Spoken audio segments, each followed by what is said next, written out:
हरे कृष्णा। सभी वैष्णव के चरणों में नमस्कार। ओम अज्ञानतिमिरान्धस्य ज्ञानाञ्जनशलाकया चक्षुरुन्मीलितं येन तस्मै श्रीगुरवे नमः। श्रीचैतन्यमनोभीष्टं स्थापितं येन भूतले स्वयं रूपः कदा मह्यं ददाति स्वपदान्तिकम्। वाञ्छाकल्पतरुभ्यश्च कृपा सिन्धुभ्य एव च पतितानां पावनेभ्यो वैष्णवेभ्यो नमो नमः। श्री कृष्ण चैतन्य प्रभु नित्यानंद श्री अद्वैत गदाधर श्रीवासादि गौर भक्तवृंद। हरे कृष्णा कृष्ण कृष्णा हरे हरे, हरे राम राम राम हरे हरे। आप सभी वैष्णवों का बहुत बहुत स्वागत है। आज की महाभारत कथा में हमने वर्णन सुना किस प्रकार से अर्जुन पूर्व दिशा की ओर जाते हुए महाराज चित्रवाहन के राज्य को प्राप्त होते, जहां उन्हें चित्रंगदा नाम की एक राजकुमारी मिलती है।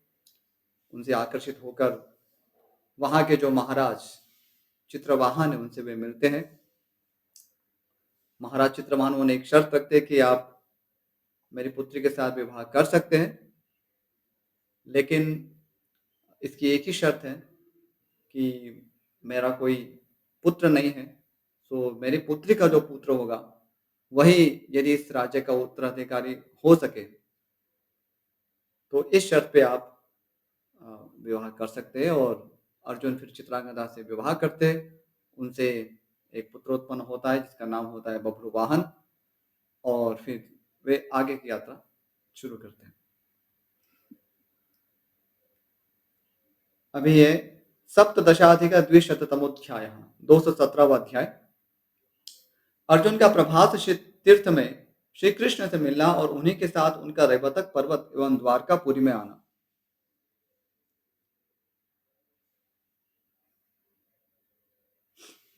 वैशंपायन जी कहते जन्मेजय, तदनंतर अमित पराक्रमी अर्जुन क्रमशः अपरांत यानी कि पश्चिम समुद्र तटवर्ती देश के समस्त पुण्य तीर्थों और मंदिरों में गए। तो पूर्व दिशा की यहाँ यात्रा पूर्ण करके अभी अर्जुन जा रहे पश्चिम की दिशा में, क्योंकि रेवतक पर्वत प्रभास तीर्थ तो सब पश्चिम दिशा में ही है। पश्चिम समुद्र के तट पर जितने तीर्थ और देवालय थे उन सब की यात्रा करके वे प्रभास क्षेत्र में जा पहुंचे। भगवान श्री कृष्ण ने गुप्तचरों द्वारा यह सुना कि किसी से भी परास्त न होने वाले अर्जुन परम पवित्र एवं रमणीय प्रभास क्षेत्र में आ गए हैं। तब वे अपने सखा कुंती नंदन से मिलने के लिए वहां गए। उस समय प्रभास में श्री कृष्ण और अर्जुन ने एक दूसरे को देखा। दोनों ही दोनों को हृदय से लगाकर कुशल प्रश्न पूछने के पश्चात वे परस्पर प्रिय मित्र साक्षात नर नारायण ऋषि वन में एक स्थान पर बैठ गए। तब भगवान वासुदेव ने अर्जुन से उनकी जीवनचर्या के संबंध में पूछा, पांडव तुम किस लिए तीर्थों में विचर रहे हो? क्योंकि स्वाभाविक है, भगवान श्री कृष्ण को आश्चर्य तो हुआ होगा कि अर्जुन को तो अपना राजधर्म करना चाहिए, यहाँ तीर्थों में क्यों यात्रा कर रहे हैं? यह सुनकर अर्जुन ने उन्हें सारा वृत्तांत ज्यों का त्यों सुना दिया। सब कुछ सुनकर भगवान श्री कृष्ण बोले, यह बात ऐसी ही है। तदनंतर श्री कृष्ण और अर्जुन दोनों प्रभास क्षेत्र में इच्छानुसार घूम फिर कर रैवतक पर्वत पर चले गए। उन्हें रात को वहीं ठहरना था। भगवान श्री कृष्ण की आज्ञा से उनके सेवकों ने पहले से ही आकर उस पर्वत को सजा रखा था और वहां भोजन भी तैयार करके रख लिया गया था। पांडु कुमार अर्जुन ने भगवान वासुदेव के साथ प्रस्तुत किए हुए संपूर्ण भोज्य पदार्थों को यथारुचि खाकर नटों और नर्तकों के नृत्य देखे। तत्पश्चात उन सबको उपहार आदि से सम्मानित करके जाने की आज्ञा दे महाबुद्धिमान पांडु कुमार अर्जुन सत्कार पूर्वक बिछी हुई दिव्य शैया पर सोने के लिए गए।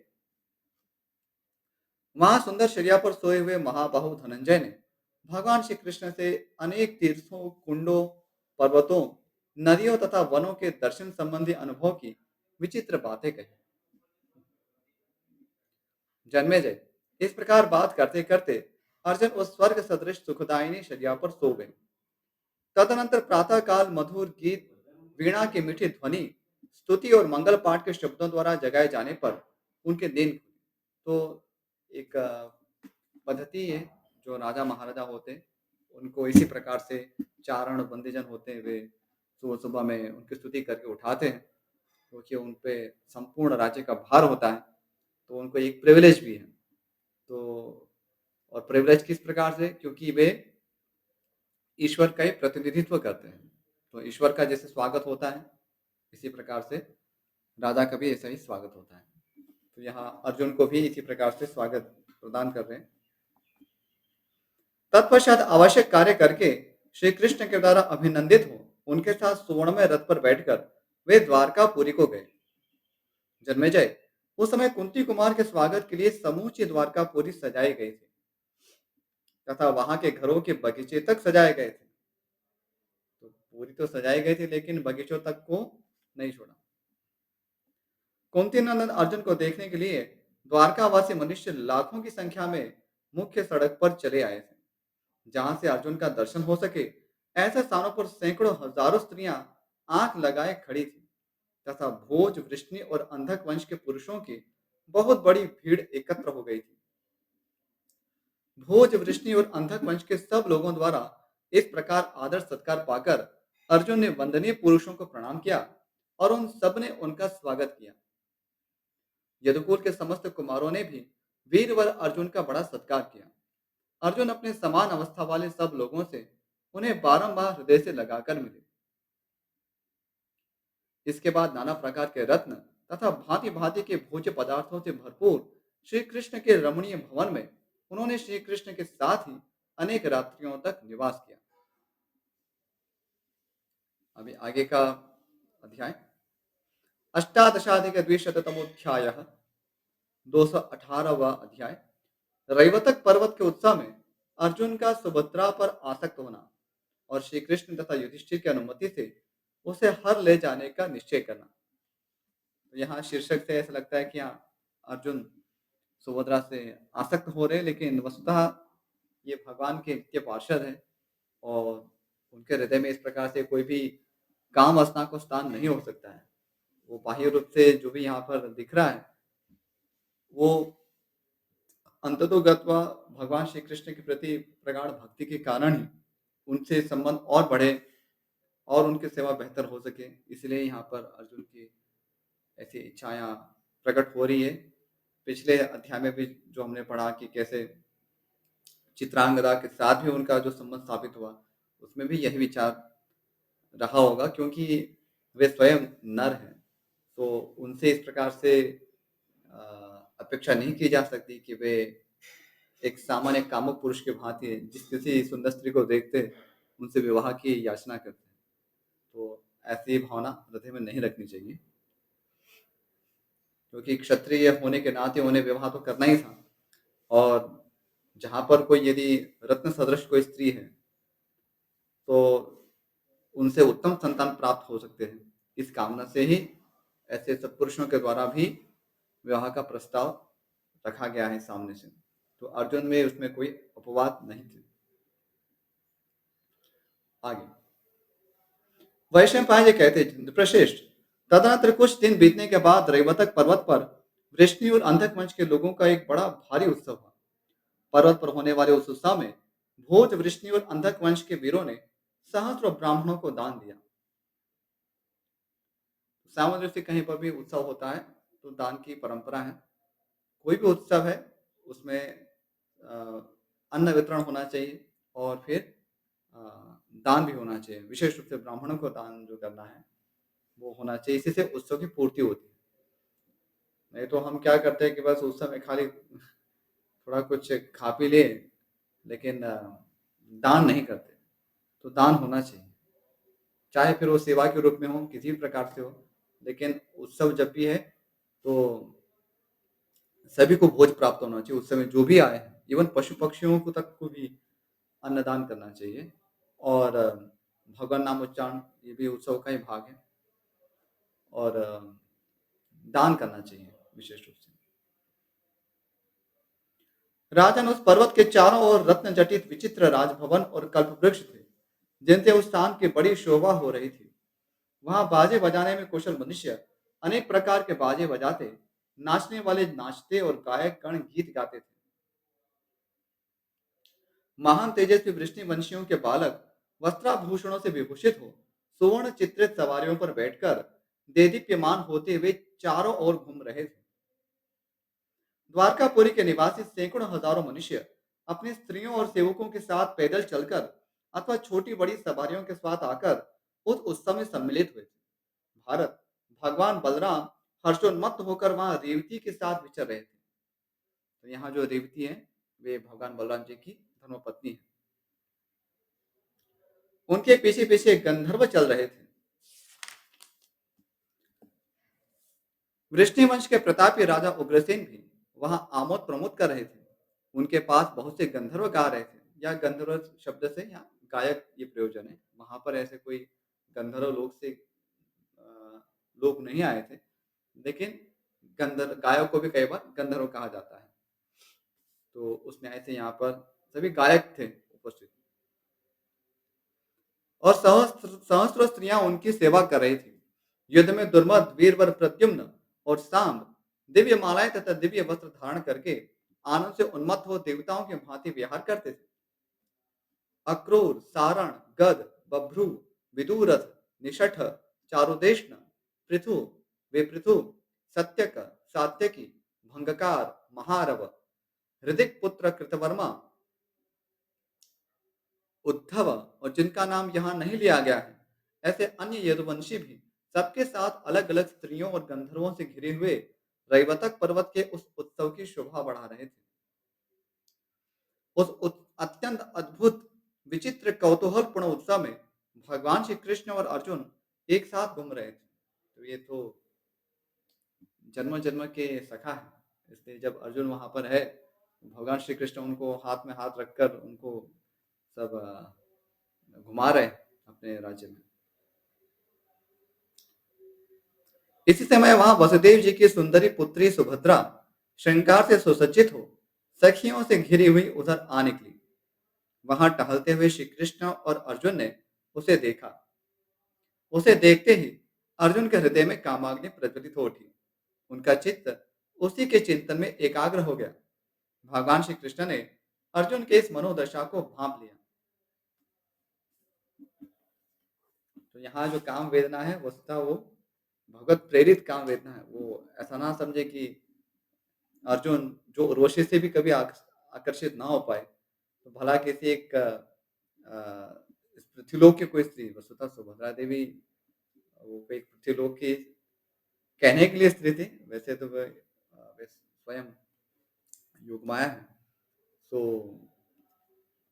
लेकिन जो भी हो, अर्जुन से ये संभव नहीं कि वो केवल किसी कामुक भावना से किसी स्त्री की ओर देखे। तो जब भी हम ऐसा वर्णन सुनते हैं भगवान के नित्य पार्षदों के विषय में, तो ऐसा भ्रम हमें नहीं सोचना चाहिए। विशेष रूप से जो विख्यात हैं अपने धर्म आचरण करने के लिए, अर्जुन तो यहाँ तक प्रसिद्ध है कि जो बड़े बड़े ऋषि मुनि भी नहीं कर सकते, ऐसे ब्रह्मचर्य का पालन उन्होंने किया है। तो उर्वशी के प्रस्ताव को ठुकराना कोई छोटी चीज नहीं है। तो लेकिन अर्जुन उसको बहुत सहजता से करते हैं। तो इसलिए इन सभी वर्णनों में सदैव हम एक उसको स्मरण रखें। मैं बार बार उसको नहीं दोहराऊंगा, पर कई बार जरूर पड़ जाती है, क्योंकि हम कहीं अपनी कुत्सित जो मानसिकता है हम भगवान के ऐसे विशुद्ध भक्तों पे यदि लगाएंगे, तो उससे हमसे अपराध हो सकता है। इससे सदैव स्मरण रहे। आगे फिर वे पुरुषोत्तम हंसते हंसते बोले, भारत यह क्या, वनवासी का मन भी इस तरह काम से उन्मत्तित हो रहा है। तो भगवान श्री कृष्ण और अर्जुन के मध्य बहुत ही प्रेम संबंध था, इसलिए अपने मित्र के मनोदशा को देखकर वे अधिकार से ऐसा कह भी सकते थे, और अर्जुन उसको बुरा नहीं मानते। तो मित्रों में तो ऐसा होता ही है। तो यहाँ पर भगवान श्री कृष्ण अपने उस मित्रता का आनंद उठा रहे। कुंती नंदन, यह मेरी बहन और सारण की सगी बहन है, तुम्हारा कल्याण। इसका नाम सुभद्रा है। यह मेरे पिता की बड़ी लाडली कन्या है। यदि तुम्हारा विचार इससे ब्याह करने का हो, तो मैं पिता से स्वयं कहूंगा।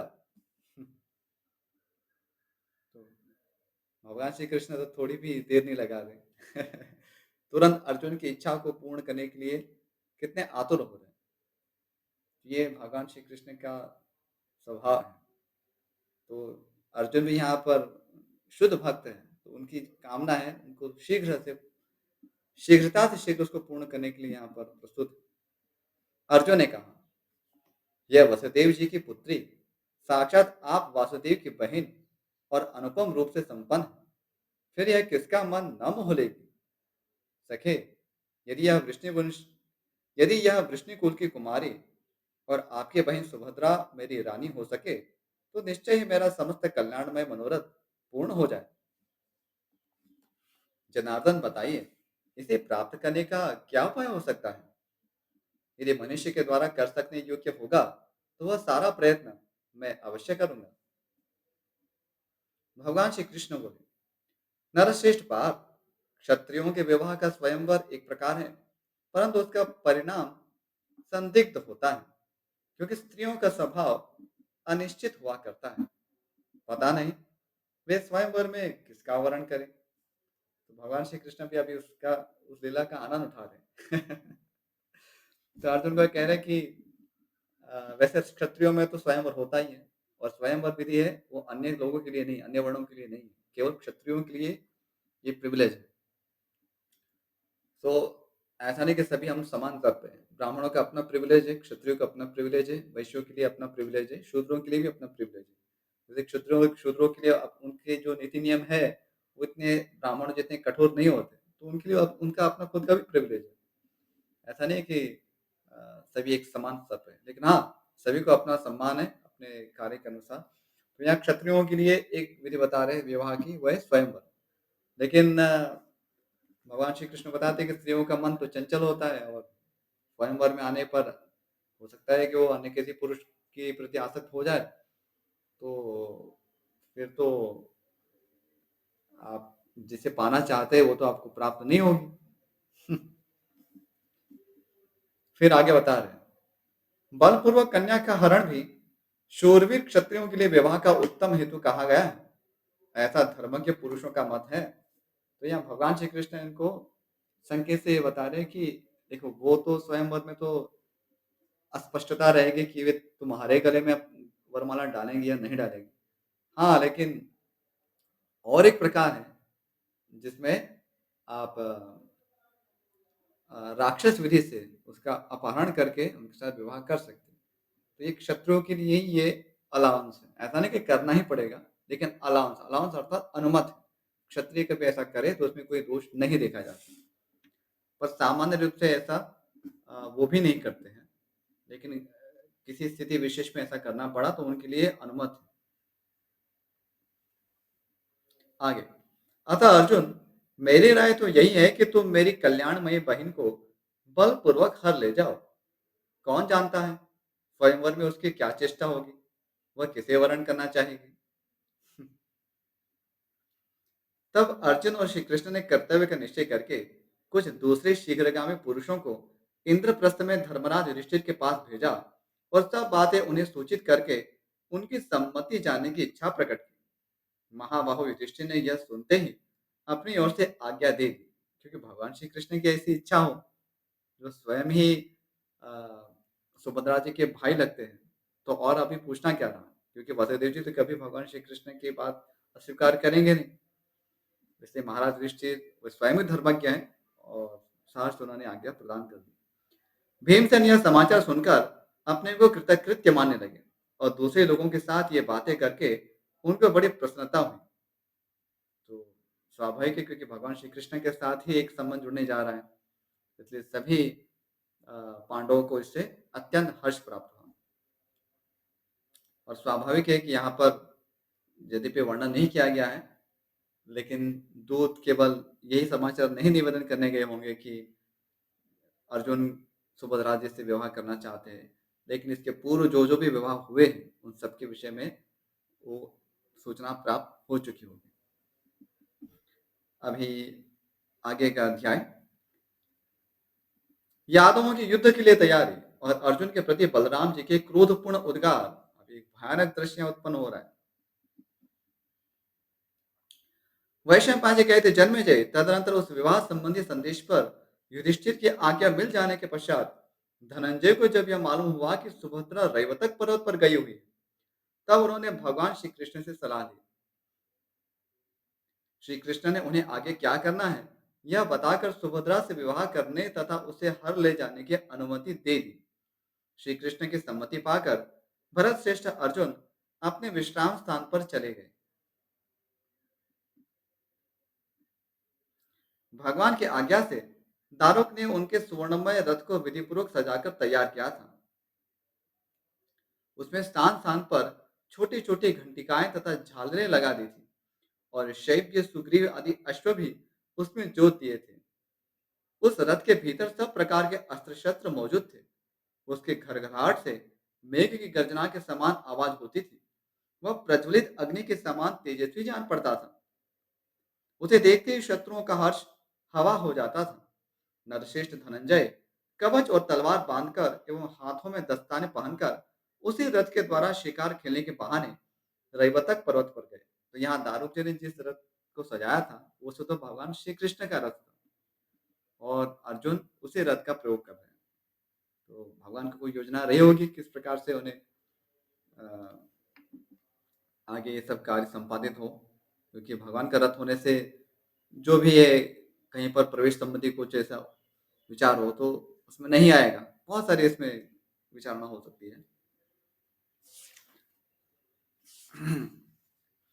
उधर सुभद्रा गिरिराज रैवतक तथा सब देवताओं की पूजा करके ब्राह्मणों से स्वस्ति वाचन कराकर पर्वत की परिक्रमा पूरी करके द्वारका की ओर लौट रही थी। अर्जुन कामदेव के बाणों से अत्यंत पीड़ित हो रहे थे। उन्होंने दौड़कर सर्वांग सुंदरी सुभद्रा को बलपूर्वक रथ पर बिठा लिया। तो सुभद्रा देवी भी जानती थी कि ये सब क्षत्रियों में प्रथा होती है। वो कुछ उनके लिए ये नूतन विषय नहीं था। इसलिए वे भी अपना कर्तव्य समझ गए कि अभी क्या करना है। और वो भी अर्जुन जैसे महापराक्रमी पुरुष और जो भगवान श्री कृष्ण के अत्यंत प्रिय हैं, महान भक्त हैं, तो उनके साथ संबंध मतलब उन्हें उसमें क्या ऐतराज हो सकता है। इसके बाद पुरुष सिंह धनंजय पवित्र मुस्कान वाली सुभद्रा को साथ ले उस स्वर्णमय रथ द्वारा अपने नगर की ओर चल दिए। सुभद्रा का अपहरण होता देख समस्त सैनिकगण हल्ला मचाते हुए द्वारकापुरी की ओर दौड़े गए। उन्होंने एक साथ सुधर्मा सभा में पहुंचकर सभापाल से अर्जुन के उस साहसपूर्ण पराक्रम का सारा हाल कह सुनाया। उनकी बातें सुनकर सभापाल ने सबको युद्ध के लिए तैयार होने की सूचना देने के उद्देश्य से सुवर्ण खचित नगाड़ा बजाया, जिसकी आवाज बहुत ऊंची और दूर तक फैलने वाली थी। उसकी आवाज सुनकर भोज वृष्णि और अंधक वंश के वीर क्षुब्ध हो उठे और खाना पीना छोड़कर चारों ओर से दौड़े आए। सबसे पहले तो सब ये नगाड़ा बजाया गया, क्योंकि नगाड़ा से क्या होता है कि दूर दूर तक जब आवाज पहुंचती है और किसी विशेष घटना जब होती है तब ये ऐसा विशेष नगाड़ा बजाया जाता है। तो पहले यही कम्युनिकेशन था। तो और बहुत ही नेचुरल कम्युनिकेशन है। और इसका अपने एक पर्टिकुलर इसको एक हाइट पे रखा जाता है ताकि दूर दूर तक इसकी ध्वनि पहुंच सकती है। आगे उस सभा में सैकड़ों सिंहासन रखे गए थे जिनमें सुवर्ण जड़ा गया था। उन सिंहासनों पर बहुमूल्य बिछौने पड़े थे। वे सभी आसन मणि और मूंगों से चित्रित होने के कारण प्रज्वलित अग्नि के समान प्रकाशित हो रहे थे। भोज वृष्णि और अंधक वंश के पुरुष सिंह महारथी वीर उन्हीं सिंहासनों पर आकर बैठे, मानो यज्ञ की वेदियों पर प्रज्वलित अग्निदेव शोभा पा रहे हो। देव समूह के भांति वहां बैठे हुए उन यदुवंशियों के समुदाय में सेवकों सहित सभापाल ने अर्जुन की वह सारी करतूत कहा सुनाई। अब सामान्य रूप से तो एक अपमान ही माना जाता है, क्योंकि किसी राजकन्या को कोई क्षत्रिय उठा के ले जाए, वो भी अपहरण करके, किसी को सूचित भी नहीं किया। ऐसा भी नहीं कि कोई सामने से चैलेंज किया हो कि मैं आपके साथ युद्ध करना चाहता हूँ, ऐसा भी नहीं था। तो चोरी छुपके कोई उठा के ले जाए, ये एक राक्षस विधि है। तो इसलिए एक प्रकार से वो अपमान ही है। तो सभी ने उसको बहुत ही अन्यथा माना कि अर्जुन ऐसा कैसे साहस कर सकते हैं। यह सुनते ही युद्धोन्माद से लाल नेत्रों वाले वृष्णिवंशी वीर अर्जुन के प्रति अमर्ष से भर गए और गर्व से उछल पड़े। वे बड़े उतावली से कहने लगे, जल्दी रथ जोतो, फौरन प्रास ले आओ, धनुष तथा बहुमूल्य एवं विशाल कवच लाओ। कोई सारथियों को पुकार कर कहने लगे, अरे जल्दी रथ जोतो। कुछ लोग स्वयं ही सोने के आभूषण से विभूषित घोड़ों को रथों में जोतने लगे। रथ कवच और ध्वजाओं के लाते लाए जाते समय चारों ओर उन नरवीरों के कोलाहल से वहां बड़ी भारी तुमुल ध्वनि व्याप्त हो गई। तदनंतर कैलाश शिखर के समान गौर वर्ण वाले नील वस्त्र और वनमाला धारण करने वाले बलराम जी उन यादवों से इस प्रकार बोले। अब बलराम जी तो इससे बहुत ही कुपित हुए। उन्होंने सोचा भी नहीं था। पर वो क्या कह रहे हैं, सुनिए। मूर्खो, श्री कृष्ण तो चुपचाप बैठे हैं, तुम यहाँ क्या कर रहे हो? इनका अभिप्राय जाने बिना ही तुम इतने कुपित हो उठे। तुम लोगों की यह गर्जना व्यर्थ ही है। पहले परम बुद्धिमान श्री कृष्ण अपना अभिप्राय बताएं। तदनंतर जो कर्तव्य इन्हें उचित जान पड़े उसी का आलस्य छोड़कर पालन करो। बलराम जी की यह मानने योग्य बात सुनकर सब यादव चुप हो गए और सब लोग उन्हें साधुवाद देने लगे, जो कि स्वाभाविक है क्योंकि भगवान श्री कृष्ण वो उत्तेजित नहीं हो रहे, उनकी उनकी तो बहन है, लेकिन वो शांत बैठे हुए। तो बलराम जी समझ गए कि कुछ ना कुछ अन्यथा विचार हो सकता है। तो सबसे पहले तो जो स्वयं भगवान श्री कृष्ण है अंतर्यामी, उनसे पूछ ले कि इसमें क्या करना है। पहले ही ऐसे सब रथ जोड़ के, रथ में घोड़े जोड़कर जो हम निकल पड़े युद्ध के लिए, वो तो ठीक नहीं।